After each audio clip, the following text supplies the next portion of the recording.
My stepmom tried to steal my dead dad's $2.8 million by claiming I was mentally unstable. So I exposed her as a serial killer who murdered 5 husbands for their money. But proving it almost got me killed too. My name is Zara Castellanos, and my dad just died 3 months ago. Cancer. It was brutal watching him waste away from 180 pounds to barely 90. My stepmom, Victoria, was amazing through the whole thing. Making his favorite foods when he could still eat, driving him to chemo appointments, staying up all night when the pain got bad. She seemed like the perfect wife. The perfect stepmom. I should have known she was way too fucking perfect to be real. Dad married Victoria when I was 15. My mom died when I was 12, so it was just Dad for 3 years. We were tight. Like best friends tight. He used to say, "It's you and me against the world, kiddo." When Victoria came along, I was actually relieved. Dad had been so depressed since Mom died. Victoria made him laugh again, made him feel normal. She was gorgeous, funny, amazing cook, always remembered my birthday, graduation and stuff. Even helped me through my messy breakup with my college boyfriend when I was drinking too much and acting like an idiot. For 13 years, Victoria was the mom I never had after losing mine. Then Dad got sick, and everything started feeling off. Victoria suddenly became super controlling about his medical care. She drove him to every single appointment, managed all his medications herself, talked to doctors alone while I sat in waiting rooms. At first I thought she was just being supportive. But looking back, there were red flags everywhere.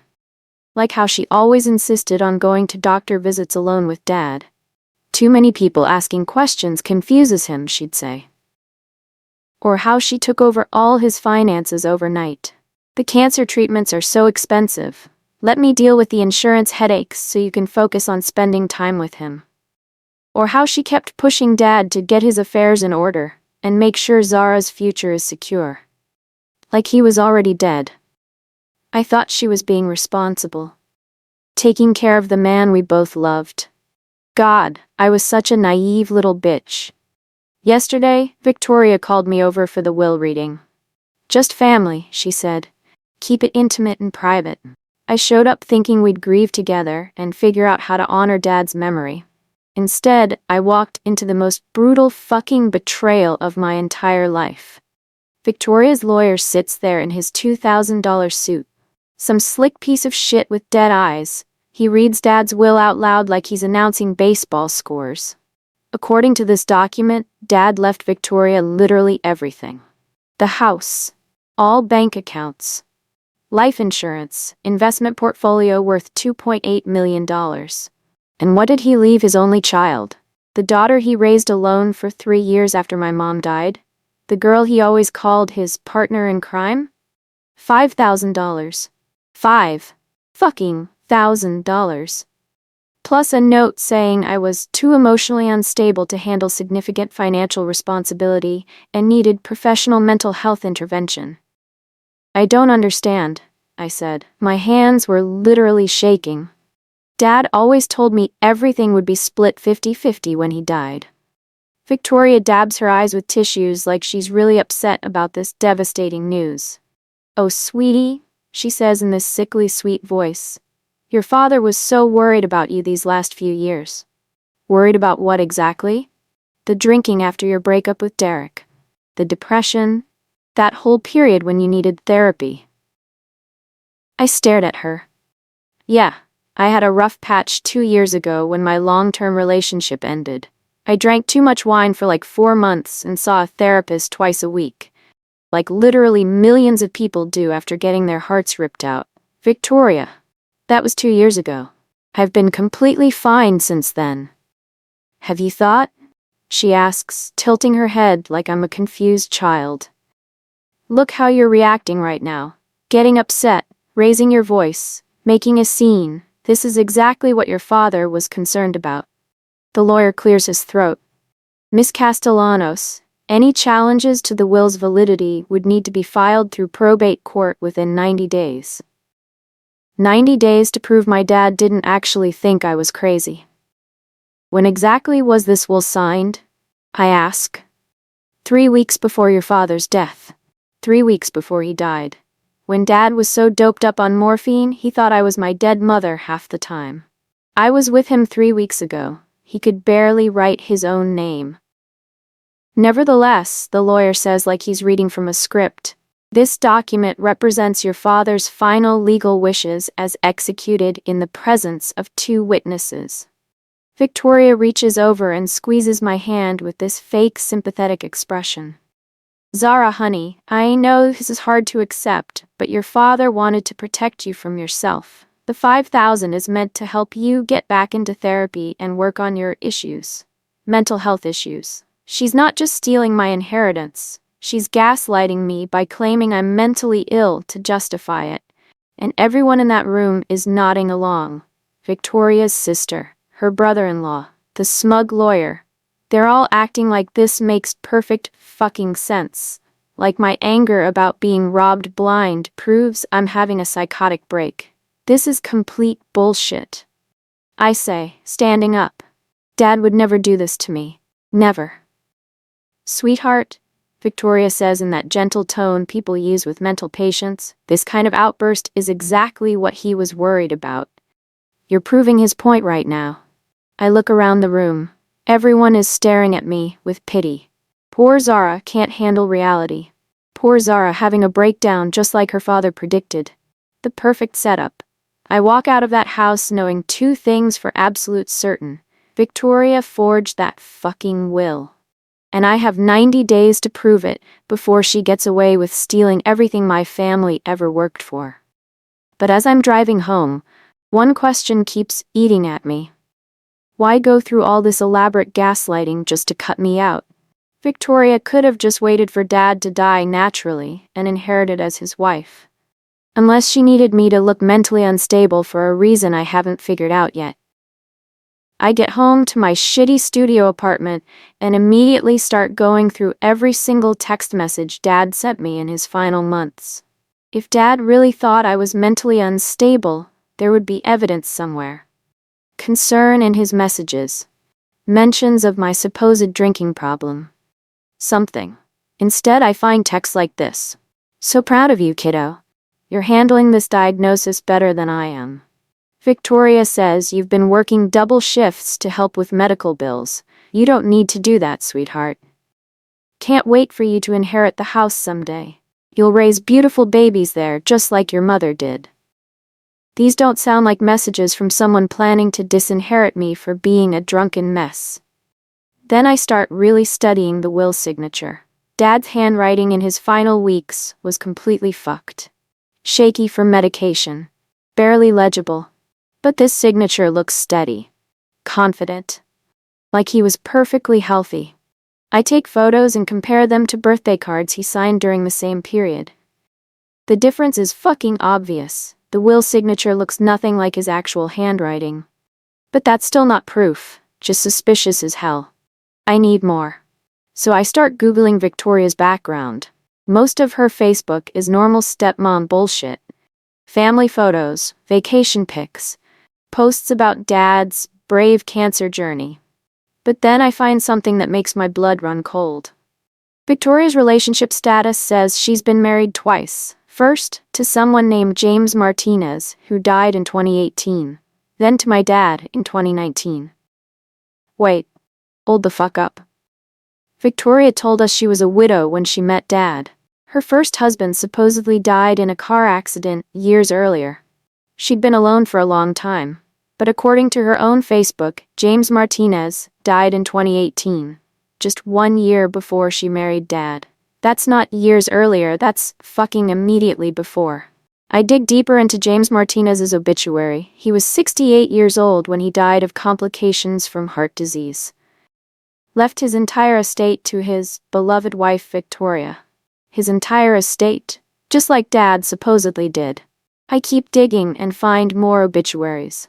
Robert Thompson died in 2016. Michael Williams died in 2014. All are married to Victoria. All are dead within 2 years. All left everything to their loving wife. 4 different last names, 4 dead husbands, all older men with money who died of vague complications from totally manageable diseases. My stepmom isn't just forging wills, she's a fucking serial killer. And I just told her I suspect something's wrong. I stay up all night researching every identity Victoria has used. What I find makes me physically sick. Victoria Williams, 2012, 2014. Michael Williams dies of pneumonia complications, leaves her everything. Victoria Thompson, 2014-2016. Robert Thompson dies of diabetes complications, leaves her everything. Victoria Martinez, 2016-2018. James Martinez dies of heart complications, leaves her everything. Victoria Castellanos, 2019-2022. My dad died of cancer complications, supposedly leaves her everything. The pattern is so fucking obvious. Victoria finds older guys with money and no close family, marries them fast, becomes their caretaker when they get sick, inherits everything when they conveniently die. But here's the part that really fucks me up. In every obituary, the dead husband's adult children are either predeceased or mysteriously missing from the family survivors list. Michael Williams had a son who died in a car accident 6 months before Michael married Victoria. Robert Thompson was estranged from his daughter Jennifer due to family disagreements. James Martinez's daughter, Amanda, died tragically in 2017, right before she was planning to contest her father's will. Victoria hasn't just been killing husbands. She's been eliminating their children too. I need to find out if any of these families are still alive. I tracked down Jennifer Thompson on Facebook. She lives in Denver and works as a teacher. I send her a message. Hi Jennifer, I know this sounds insane, but I think we have the same stepmother, Victoria, and I'm pretty sure she murdered both our fathers. My hands are shaking as I hit send. 20 minutes later, my phone buzzes. Jennifer's response makes my heart stop. Holy fucking shit. I've been waiting 4 years for someone to believe me. Jennifer Thompson and I met at a Starbucks the next day. She looks like she hasn't slept in weeks. Dark circles under her eyes, hands that won't stop shaking. I tried to tell everyone about Victoria, she says before I even sit down. Police, lawyers, family, friends, nobody would fucking listen. What happened to your dad? He was diabetic but managed it perfectly for 20 years. Checked his blood sugar religiously, took his medication exactly as prescribed. She pauses to sip her coffee. Then he married Victoria, and suddenly his blood sugar was everywhere. She convinced doctors he was getting confused about medication. Did you believe that? Hell no. Dad was obsessive about his diabetes, but Victoria made me look like a paranoid daughter who couldn't accept that Dad was declining. When did he die? 2 months after their second anniversary. Victoria called me at 3 a.m. screaming that Dad had a diabetic emergency. Jennifer's voice breaks. By the time paramedics got there, he was gone. What about the will? Left everything to Victoria. She said Dad was heartbroken that I didn't support his new marriage. Jennifer's hands shake as she shows me her phone. But here's the fucked up part. I tracked down Karen Williams, Michael's daughter. Same story. She scrolls through her contacts.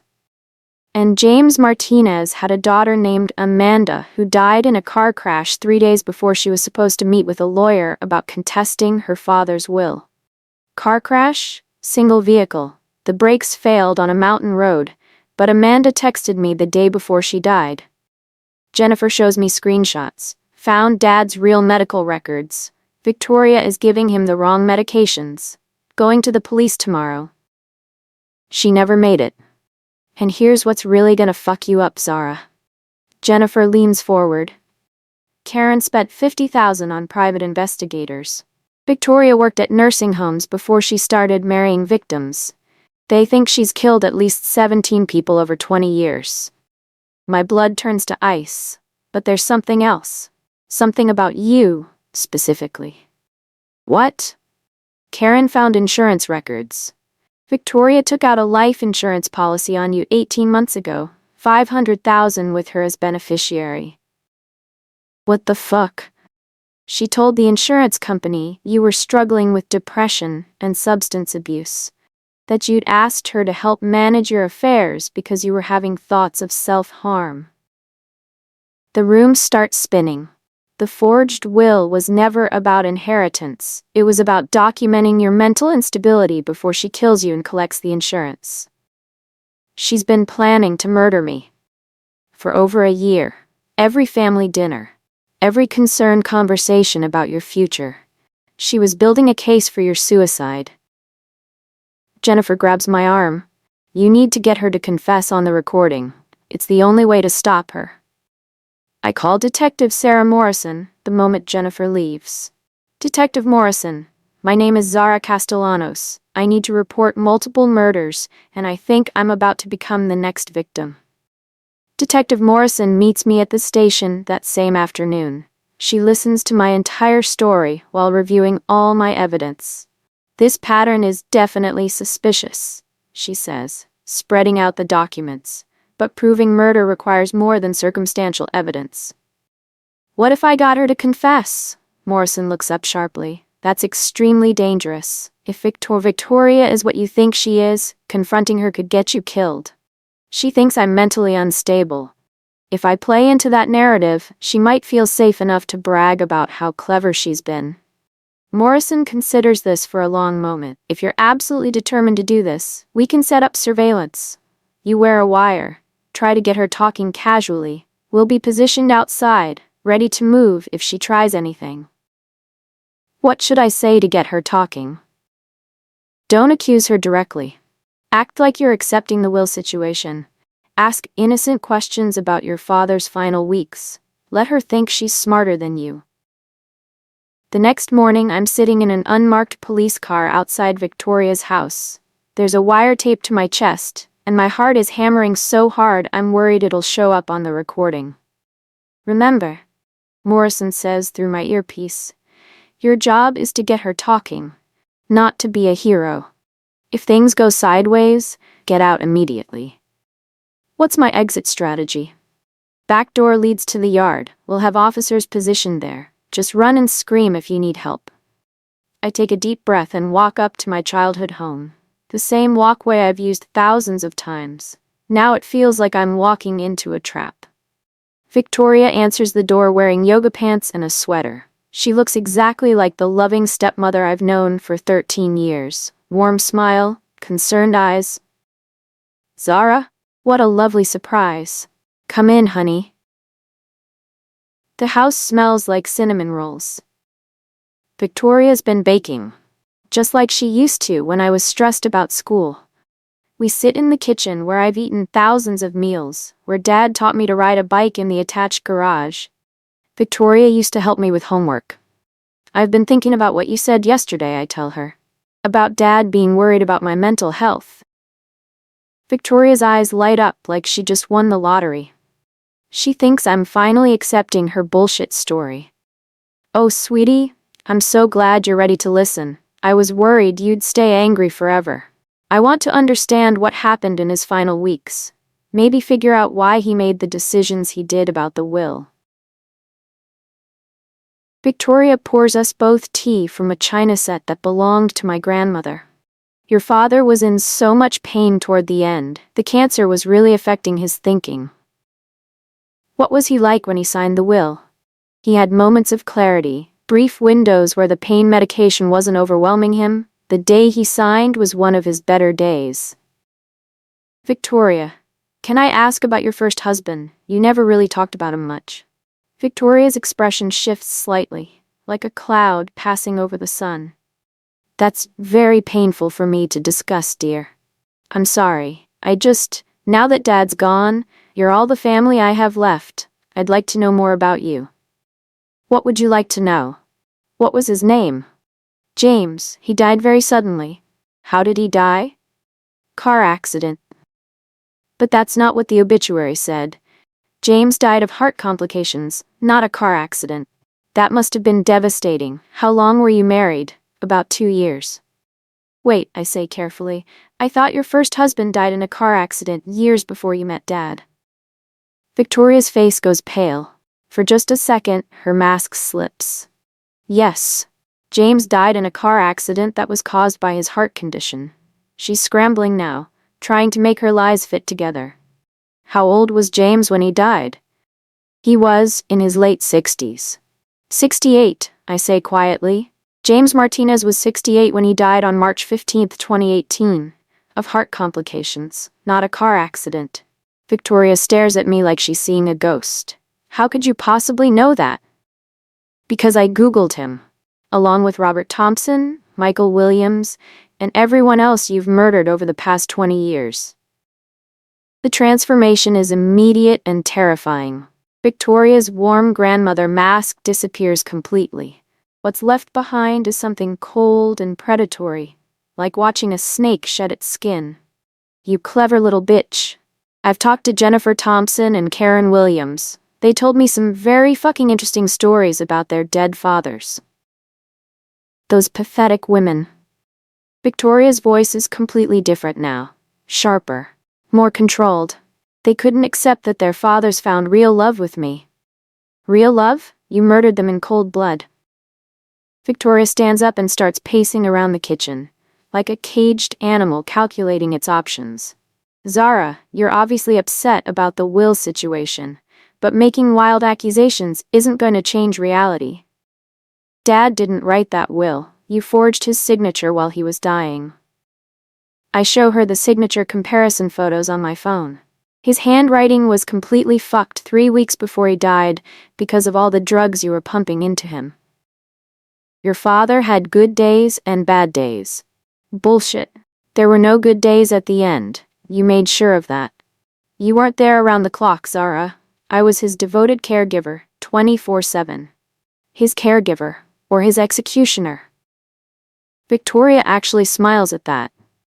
A real smile, not the fake one she's been wearing for 13 years.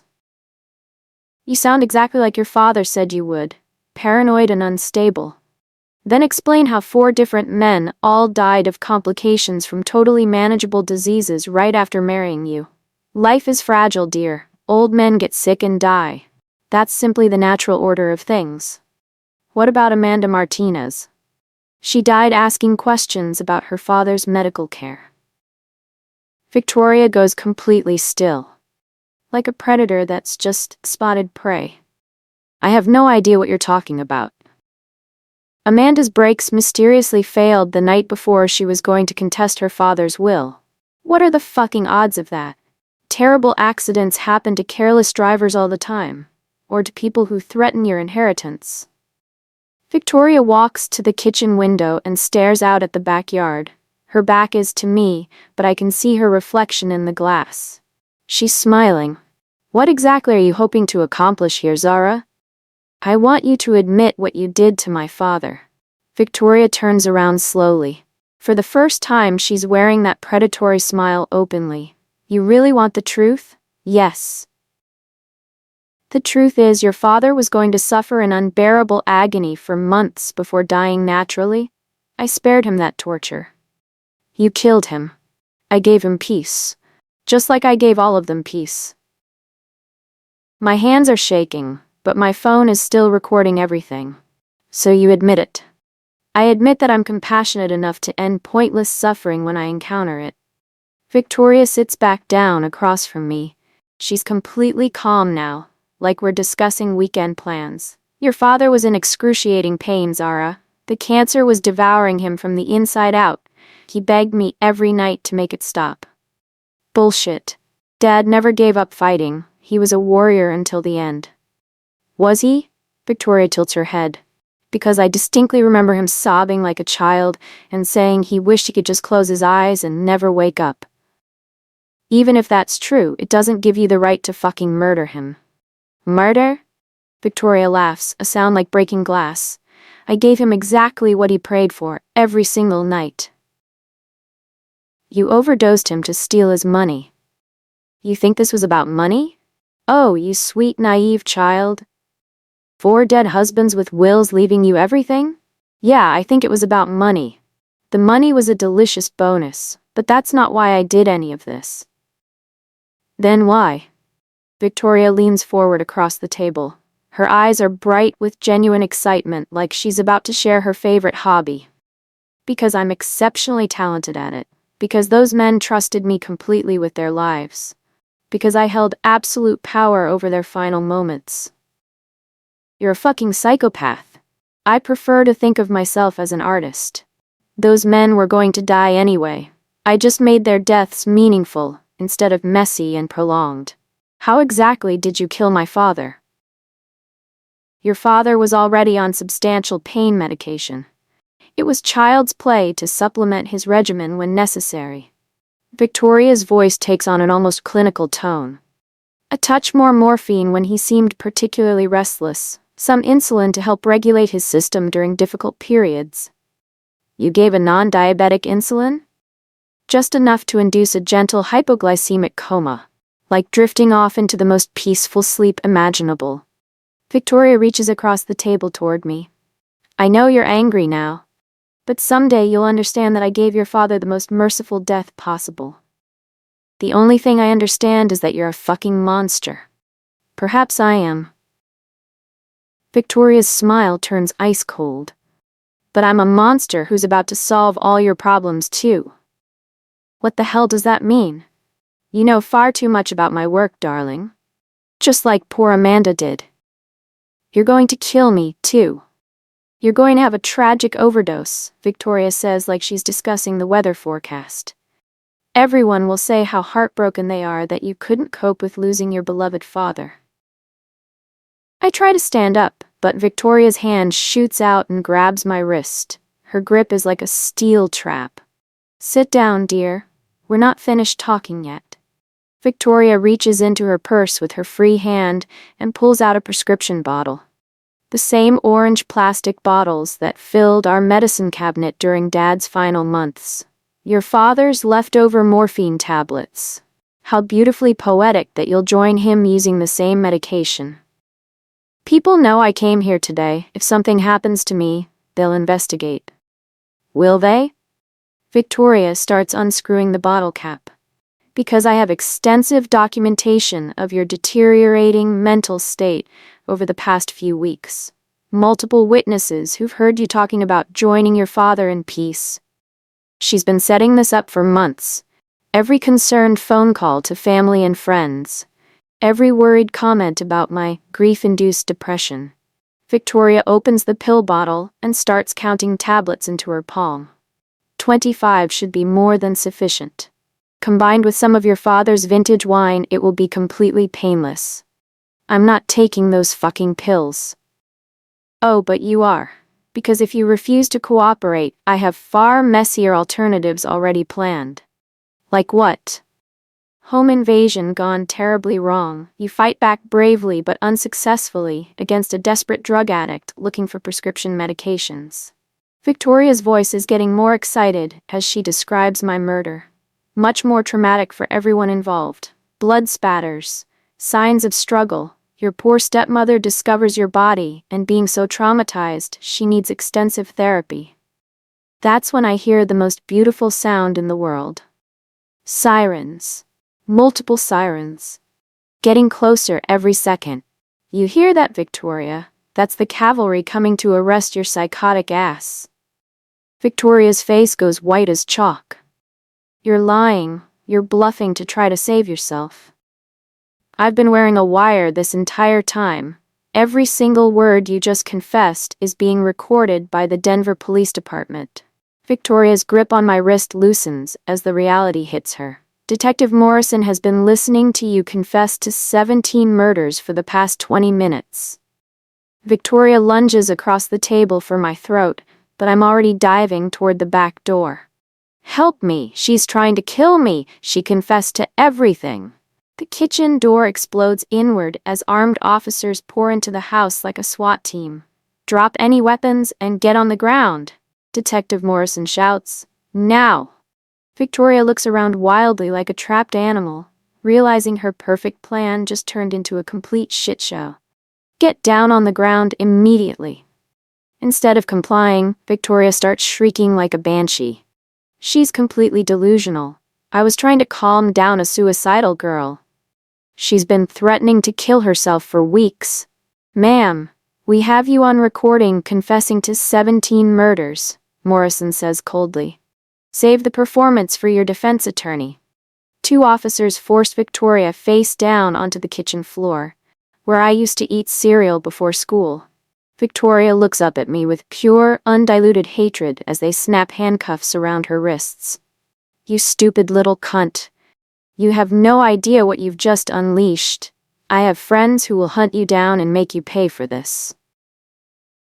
The only thing you have now, I say as they lift her to her feet, is a life sentence and a target on your back when other inmates find out you murdered their grandparents. As they drag Victoria toward the police cars, she's still screaming about my supposed mental illness and how she was just trying to help a disturbed young woman. The same lies that worked for 20 years. But not today, you psychotic bitch, not today. Victoria's arrest explodes across every news channel within hours. Black Widow's serial killer exposed by stepdaughter's wire recording. My confession recording goes viral on social media. 20 million views in the first day. True crime podcasts start calling me for interviews. Police tear apart Victoria's house like they're looking for buried treasure. What they find is even more horrifying than I imagined. Her murder diary. Detailed entries documenting every kill going back 20 years. Financial records showing systematic theft from every victim, even fucking trophies. Wedding rings from dead husbands. Personal photos. Locks of hair. This sick bitch was collecting souvenirs from her murders like they were vacation memories. The investigation expands internationally as more bodies are exhumed for forensic analysis. Modern toxicology finds poison evidence in bone tissue from every victim. Nursing home records revealed dozens more suspicious deaths where Victoria worked decades earlier. Other families start coming forward. Adult children who always suspected something was wrong but could never prove it. Final body count, 17 confirmed murders, 12 more under investigation. Victoria's trial lasts 3 weeks. The recorded confession plays on every major news network. Her defense team tries to claim temporary insanity. The jury deliberates for exactly 90 minutes. Guilty on all counts. Victoria gets life without parole on each murder charge. Even if she successfully appeals every conviction, she'll never breathe free air again. During sentencing, she shows absolutely zero remorse. She actually seems proud of her efficiency and medical expertise. The judge calls her one of the most calculating predators in American criminal history, and recommends she never be considered for parole under any circumstances. Dad's real will surfaces in his safety deposit box exactly where it was supposed to be. He left everything to me just like he promised, plus a letter saying how proud he was of the strong woman I'd become. Reading that letter destroys me completely. But in a good way. I donate $2 million to organizations investigating elder abuse and providing legal support for families fighting fraudulent wills. The rest goes into a trust I can't access for 5 years. Time to heal and decide how to build something positive from all this death. 1 year later, Detective Morrison calls with an update that makes my entire day. Victoria got jumped in prison last week.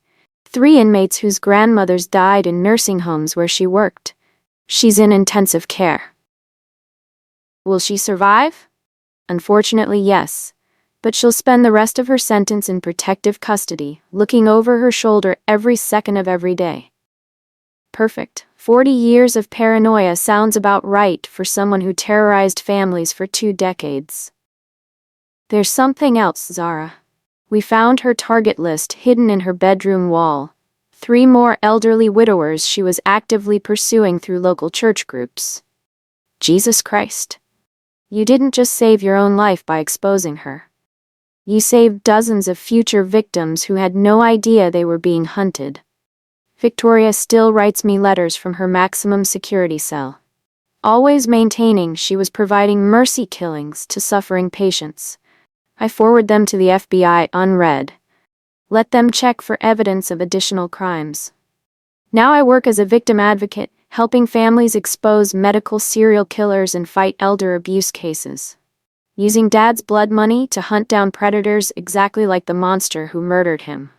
Victoria tried to turn my father's legacy into a weapon for more death and suffering. Instead, I've made it her absolute worst nightmare. Here's my question for you.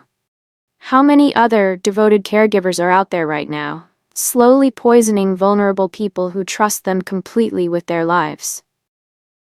Trust your instincts. Document everything suspicious.